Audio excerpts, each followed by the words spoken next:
Hello and welcome to another episode of Pat Baer's Anime Club, my ongoing video series where I take a look at something from the world of anime that I want to chat with you about. It could be a look at shows that are in the current seasons out, or it could be a look at shows coming out soon, or a term, a subgenre, or in this case, a piece of a lost anime media. That's right, we're finally doing it. I had to do a bunch of research for this, but I finally have it all together and we can talk about the Lost Harmony Gold Dragon Ball dub.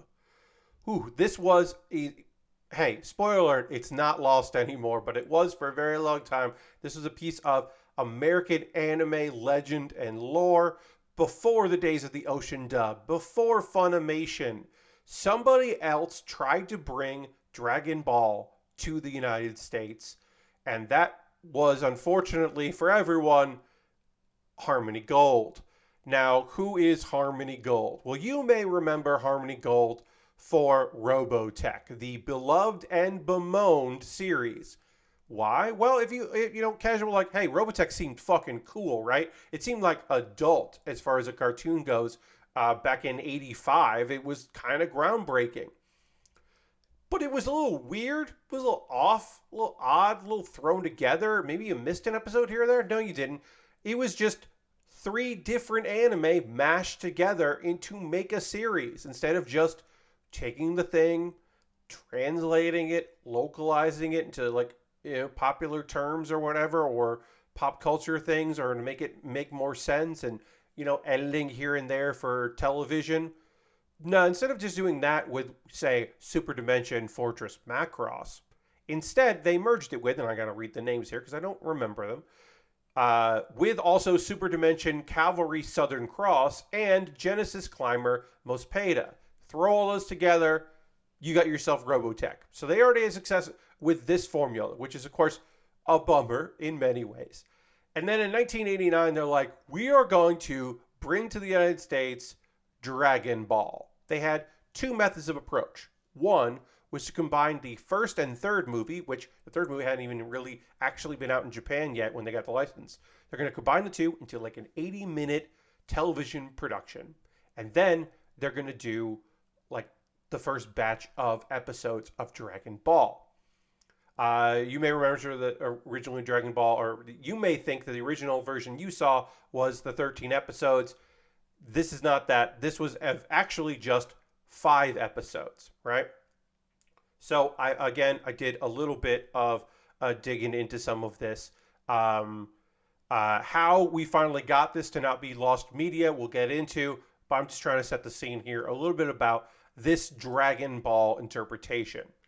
So they originally aired the movie, and then the 5 episodes originally aired on WCPR TV 62 in Detroit. The first broadcast of the dub was a 2-hour presentation consisting of edited versions of the first and third movies to put together into a 2-hour. And that was December 26, 1989. And then the movies would re-air on there as well. And then it would also be on one other station in Philadelphia, which is WGBS 57, also aired that. So they aired the movies in 2 locations, but the actual series, which was just the first 5 episodes, that's all they had in production, premiered in January 1st, 1990 at 3 p.m. on WGPR 62, which is Detroit. And they aired a new episode every afternoon that week, and then they re-aired all 5, one a day, 2 weeks later, or 1 week later, I should say, at 3 p.m. each. And that's it. They didn't air again. Harmony gave up their license deal expired. This test market was supposed to show interest, and they did, and they were supposed to be then with the license it to other channels, and then the success of that would bankroll more episodes because they could do it weekly or monthly on other places and slowly start to seed it, and then re-air them as reruns leading up to the new ones, and they could do like 1 through 5 again and then add in 6 through 10 or whatever they were going to do. They were going to be able to do more of them, but it didn't work out. Just didn't take hold. And it became lost media. And it became legendary. And you can see here part of the reason why it was legendary was because they changed a lot. Character names was the biggest one. This is from the Dragon Ball Wiki. Thank you for this. Goku's name was changed to Zero. Master Roshi, still Master Roshi, should say that. But a lot of names were changed. And the Zero dub is the other name of this because his character name was Zero. You've got Bulma as Lana. Turtle is Tortoise. That doesn't seem necessary. Oh, but okay. Yamcha is Zedekai or Zedekiah. Kai. Terrible name choices. They're not even just like, oh, American names, other than like Lunch being Maryland. Krillin being named Bongo is pretty okay. And there's one that is actually very good. Karin has been renamed in this dub Whiskers the Wonder Cat. And that's good. That's good. It's good and bad and good. Also, his grandpa's name was changed to Tendor the Great, which means that if they had kept doing this, eventually they would have had their Goku's Zero's son would have been named Tendor. Little Tendor gets raised by Piccolo, who would have had a different name. Also, this includes the pilot, which I don't know if anyone ever saw. They did the pilot episode of Dr. Slump and changed a lot of the names in there. I don't actually know if that's still lost media or not. But yeah, so they changed some of the names and moved some stuff around. Teo Pai Pai changed to General Teo Pei. That's Tiope, that's fine. Shenron is changed to Dragon God. Yeah, sure, whatever. But some of them, again, Puar being named Squeaker is like, what? And Oolong is Mao Mao? What? Oolong tea is a thing. Just keep it Oolong. What? Anyway, what I want to say is that it was bad. And the people that remembered it didn't remember it fondly. But it was this weird thing where it's like, no, I watched Dragon Ball in 1990 on television. I watched it in Detroit. Or I watched the movie in Philly and then later found out it was 2 movies. Like, no, this is real. And it became one of those things where you're like, I don't know if you just made that up or not. But there was like the first and third movie did have a release on VHS. And there were people out there that said, no, I've seen it. No, I've seen it. And then there was an announcement made over on Lost Media Wiki that Tom Servo, obviously Tom Servo named after the Mystery Science 3000 character, aka Bun39, was like, hey, somebody sent me the episodes. I have the episodes. They were taped off of Detroit television. This was in March 1st, 2020. People were a little busy around that time, so maybe you didn't hear about this. It's understandable. But Ryan Gavigan was just like, yep, I digitized the tapes. I've sent them to Tom Servo from Lost Media Wiki. Tom has them. Tom put them on Internet Archive. Here you go. Now we can preserve them.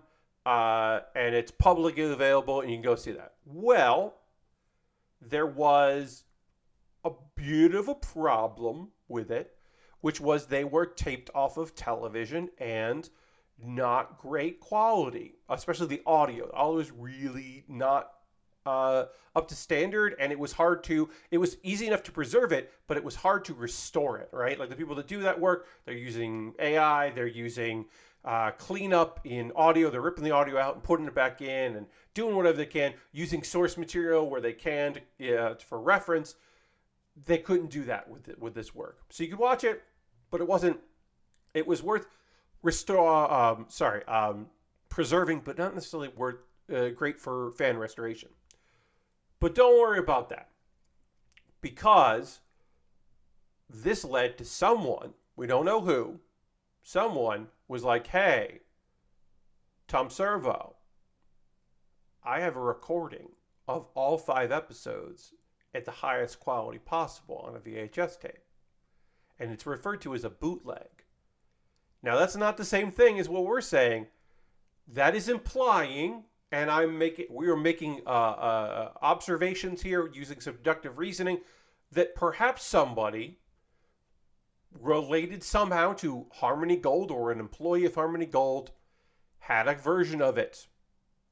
And maybe they should not have sent that to Tom Servo, but they did. Harmony Gold is still a company, the active company, so who knows?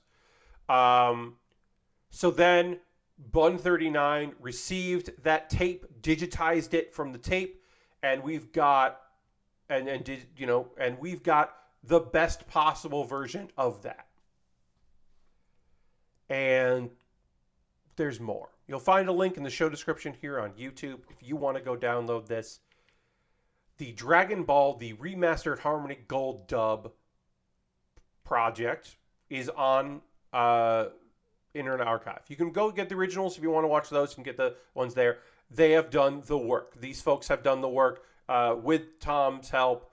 They did the movie as well. There's some information there that I've shared with you as well. I've pulled from various sources this information. I don't know who Tom Merrill is. I believe that is to do with the movies, and I didn't pay too much attention to the movies. I want to talk more about the 5-episode dub. But yeah, there's some audio there, kind of stitches. They did a lot of work. You got some information about there, the changes that are made from the original source material. If you want, you can find the link in the show description, as I said, and you can go and check that out if you are interested in actually watching this for